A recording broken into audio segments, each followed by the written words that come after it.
Hello प्यारे विद्यार्थियों, आप सभी का स्वागत है आपके अपने परिवार, आपके अपने YouTube channel SKM engineering academy में। प्यारे विद्यार्थियों, यहाँ पे आईटीआई स्टूडेंट के लिए कंप्लीट कोर्स कराया जाता है और हमने एक बार बिल्कुल रनिंग कंडीशन में मतलब एक्सप्लेन न करते हुए मिनी क्वेश्चन बैंक का पूरा पीडीएफ सॉल्व करके प्लेलिस्ट बना के डाल दिया है भाई। आप वहाँ पे अगर जाके देख लीजिए, अगर आपको जल्दी में क्विकली रिवीजन करना है तो आप वहाँ पे जाके देख सकते हैं।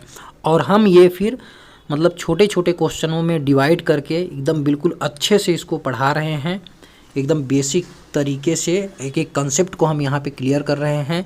तो ये जो बिगिनर लेवल के स्टूडेंट हैं उनको बहुत ही मतलब उपयोगी वीडियो होगा और बहुत ही कुछ यहाँ पे आपको समझ में आएगा। अभी हम आपके एग्ज़ाम के पॉइंट ऑफ व्यू से इसे पढ़ा रहे हैं क्योंकि यहीं से मैक्सिमम क्वेश्चंस पूछे जा रहे हैं। मैक्सिमम क्या आप कह सकते हैं 100 जो भारत स्किल्स पे पीडीएफ है उसी को मैं पढ़ा रहा हूँ निम्मी क्वेश्चन बैंक के नाम से। तो चलिए बिना लेट किए हुए क्लास को हम लोग शुरू करते हैं। देखिए यहाँ पे 27 नंबर क्वेश्चन है, आपके पीडीएफ का 27 नंबर क्वेश्चन है।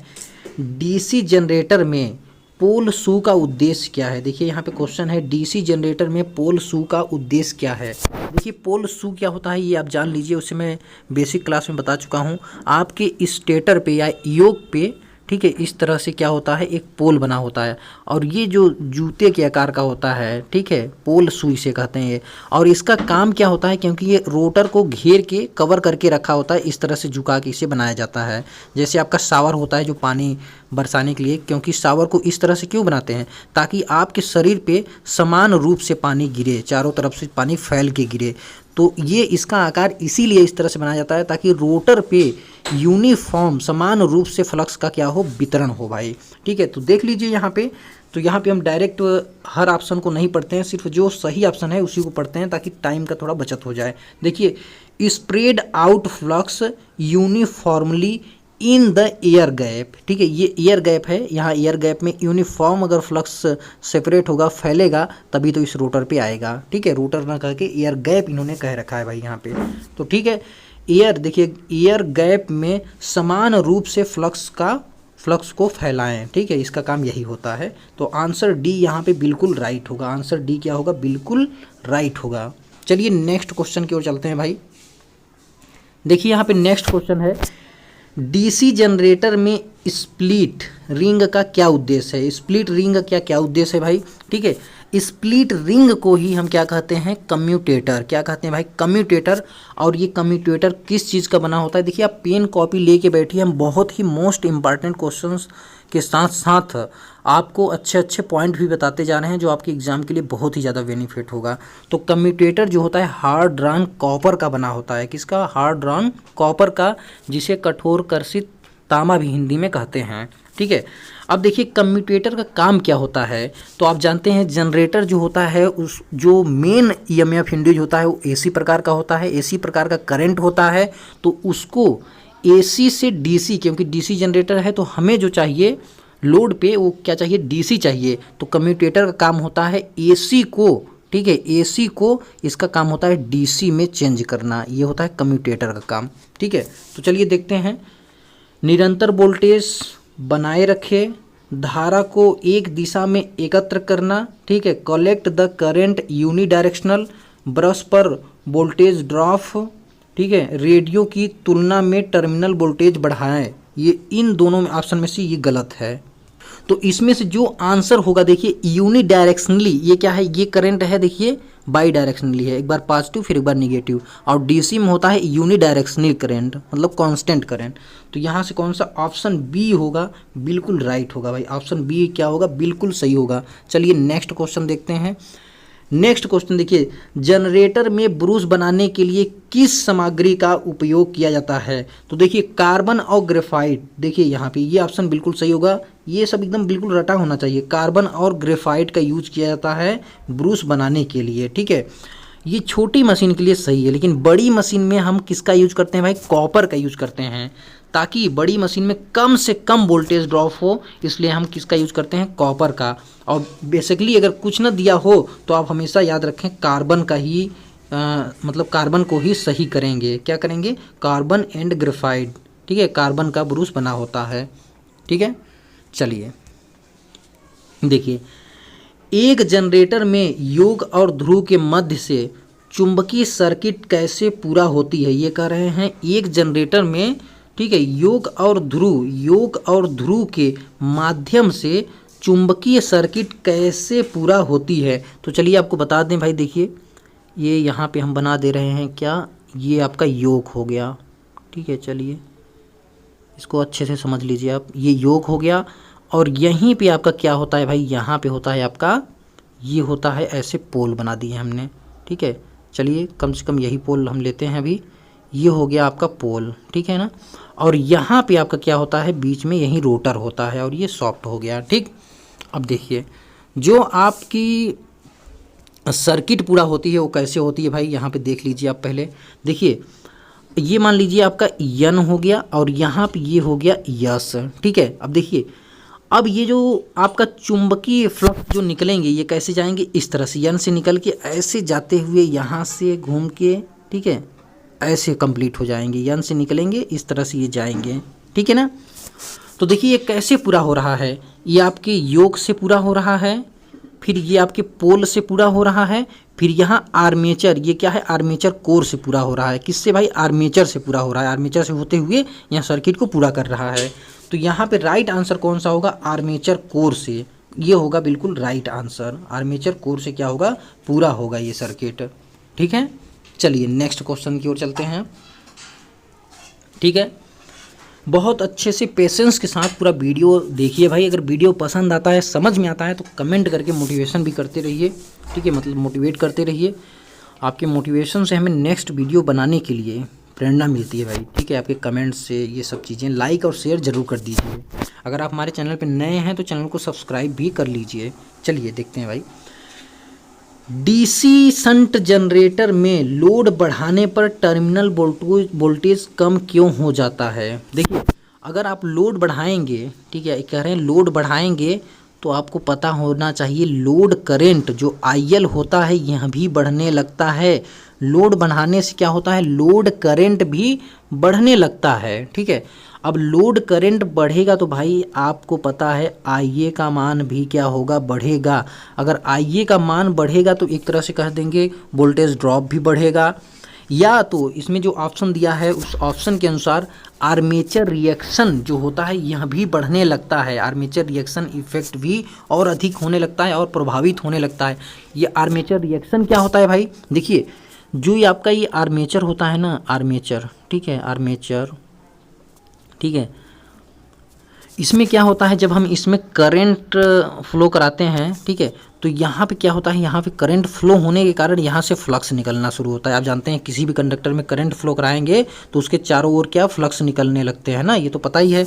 और ये फ्लक्स जो होता है ये मेन फ्लक्स को प्रभावित करता है। हमारे जो वर्किंग फ्लक्स होते हैं मेन फ्लक्स को क्या करता है, ये प्रभावित करना शुरू करता है और जिससे हमारे मेन सप्लाई वोल्टेज में क्या होने लगती है भाई, कमी होने लगती है, जिसे आप क्रॉस मैग्नेटाइजिंग, डीमैग्नेटाइजिंग के रूप में जानते हैं आर्मेचर रिएक्शन। यहाँ पे ज़्यादा डिटेल्स डिस्कशन हम ना करें भाई, ठीक है, समय का क्या होगा, वेस्ट होगा। चलिए because of armature reaction effect, तो आंसर यही बिल्कुल राइट होगा, आंसर ये क्या होगा भाई, बिल्कुल राइट आंसर होगा। चलिए नेक्स्ट क्वेश्चन की ओर चलते हैं हम लोग। यहाँ पे देखिए, यहाँ पे लंबी दूरी की वितरण लाइनों के लिए किस प्रकार के डीसी जनरेटर का उपयोग किया जाता है, तो बूस्टर के रूप में, ठीक है, पारेषण लाइन में, डिस्ट्रीब्यूशन लाइन में, ट्रांसमिशन लाइन में, सॉरी पारेषण लाइन मतलब ट्रांसमिशन लाइन में किसका यूज किया जाता है भाई, सीरीज जनरेटर का। ये बूस्टर के रूप में इसका हम यूज करते हैं भाई, ठीक है, किसका, सीरीज जनरेटर का यूज करते हैं बूस्टर के रूप में। चलिए नेक्स्ट क्वेश्चन देखते हैं। यहाँ पे डीसी जनरेटर में इंसुलेशन प्रतिरोध को बेहतर बनाने के लिए किस विधि का उपयोग किया जाता है, तो देखिए यहाँ पे क्या करना चाहिए ना, रख रखाव के दौरान मशीन में गर्म हवा देना चाहिए। क्या करना चाहिए भाई, इंसुलेशन प्रतिरोध में जैसे नमी वमी आ गई है तो शॉर्ट सर्किट हो सकता है, तो उसके रख रखाव के लिए हमें क्या, गर्म हवा फ्लो कराना चाहिए, ठीक है। ये सिंपल सा एक कॉमन सा क्वेश्चन था। चलिए नेक्स्ट क्वेश्चन की ओर चलते हैं। अवशिष्ट चुंबकत्व के अभाव में किस प्रकार का डीसी जनरेटर काम करता है? अवशिष्ट चुंबकत्व के अभाव में मतलब रेजिडुअल मैग्नेटिज्म के अभाव में किस प्रकार का जनरेटर जो है वर्क करता है? तो आप जानते हैं ये शंट जनरेटर, श्रेणी जनरेटर और यौगिक जनरेटर, इन सभी के लिए अवशिष्ट चुंबकत्व का होना जरूरी है। ये अवशिष्ट चुंबकत्व के अभाव में नहीं वर्क करेंगे, ठीक है। तो हम अगर जिस जनरेटर में अवशिष्ट चुंबकत्व नहीं होता है, हम उसके फील्ड को क्या सेपरेटली अलग से उत्तेजित करते हैं। तो यहाँ पे जो डी ऑप्शन होगा वो होगा सेपरेटली एक्साइटेड डीसी जनरेटर या अलग से उत्तेजित डीसी जनरेटर। वही ऑप्शन बिल्कुल सही है, यहाँ पे लगा नहीं पाए हैं। चलिए नेक्स्ट क्वेश्चन की ओर चलते हैं भाई। देखिए, आर्क वेल्डिंग के लिए किस प्रकार के डीसी जनरेटर का उपयोग किया जाता है? आर्क वेल्डिंग के लिए तो शंट जनरेटर का उपयोग किया जाता है क्या? नहीं। सीरीज जनरेटर का उपयोग किया जाता है क्या? नहीं। इस सीरीज देखिए, शंट जनरेटर जहाँ पे कांस्टेंट स्पीड चाहिए वहाँ पे यूज करते हैं, और सीरीज जनरेटर का उपयोग कहाँ पे करते हैं? जहाँ पे एकदम से टार्क चाहिए, टार्क मोर टार्क चाहिए, ठीक है। डिफरेंशियल कंपाउंड जनरेटर का हम यूज करते हैं आर्क वेल्डिंग में। किसका भाई? डिफरेंशियल कंपाउंड जनरेटर का हम यूज करते हैं, ठीक है। चलिए अब देखिए, डीसी जनरेटर में तरंग वाइंडिंग की विशेषता क्या है? तरंग वाइंडिंग देखिए, जो आर्मेचर में बाइंडिंग होती है, एक वेव बाइंडिंग होती है, एक लैप बाइंडिंग होती है। हमने आपको पहले वीडियो में बहुत अच्छे से बता रखा है भाई। चलिए यहाँ भी बता देते हैं। देखिए लैप, सबसे पहले लैप LAP लैप के बारे में जानिए, फिर वेव WAV वेव। देखिए वेव में क्या आ रहा है? भी आ रहा है, तो यहाँ लिखेंगे हाई वोल्टेज।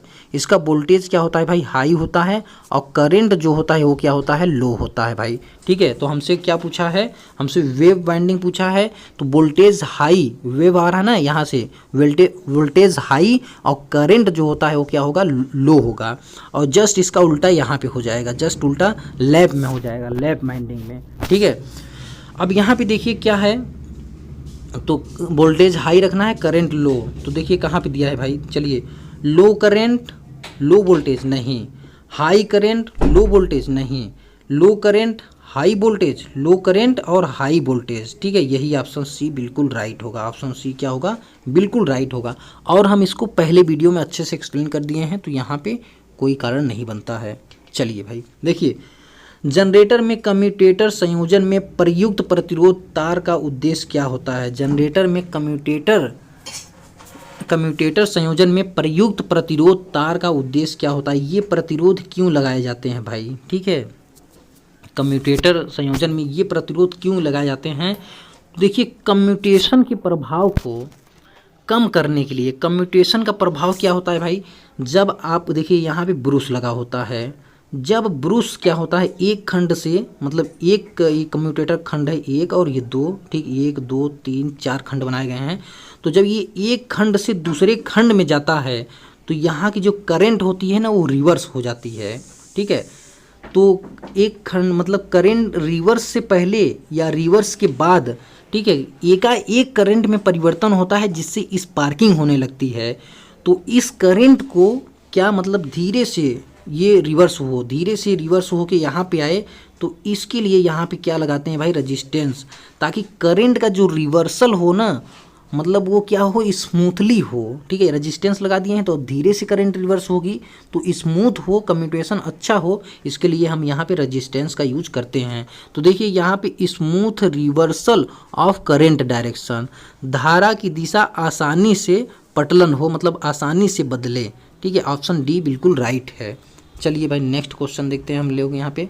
देखिए, डीसी जनरेटर में ठोस पोल शू का उपयोग क्यों किया जाता है? तो ठोस पोल शू का उपयोग करते हैं रिलेक्टेंस को कम करने के लिए। किसका भाई? रिलेक्टेंस को कम करने। अगर रिलेक्टेंस आपका कम होगा तो मैग्नेटिक फ्लक्स सेटअप बढ़ेगा, जितना कम रिलेक्टेंस होगा वहाँ पे MMF जो होगा अधिक होगा। तो रिलेक्टेंस को कम करने के लिए हम क्या करते हैं? इसका यूज करते हैं, ठोस पोल शू का यूज करते हैं। चलिए भाई नेक्स्ट क्वेश्चन की ओर जाते हैं। बड़ी क्षमता की डीसी मशीन में योग जो बने होते हैं वो किसके बने होते हैं? देखिए, बड़ी जो क्षमता की मशीनें होती हैं, बड़ी मशीन होती हैं कास्ट स्टील की बनाई जाती हैं, और छोटी मशीन जो होती हैं कास्ट आयरन की। तो यहाँ पे देखिए, कास्ट आयरन नहीं, ये छोटी मशीन के लिए यूज किया जाता है भाई। सॉफ्ट आयरन नहीं, एल्युमिनियम रोल्डेड स्टील, देखिए यहाँ पे रोल्डेड स्टील है तो यही आप सही करेंगे, मतलब स्टील की ही बनाएंगे। कहीं कहीं सिलिकॉन स्टील भी दिया रहता है, रोल्डेड स्टील दिया रहेगा, कास्ट स्टील दिया रहेगा, तो स्टील विशेष रूप से ध्यान देंगे आप। चलिए भाई, तो प्यारे विद्यार्थियों आज के लिए बस इतना ही रखते हैं। बाकी यार वीडियो पसंद आया है तो वीडियो को लाइक कर दीजिए, ठीक है, लाइक करिए, शेयर करिए। अगर आप हमारे चैनल पे नए हैं तो चैनल को सब्सक्राइब करके साथ में बेल आइकन को भी प्रेस कर लीजिए। तो आज के लिए बस इतना ही रखते हैं। Thank you for watching my video. All the best for your bright and successful future. Bye bye, take care all of you.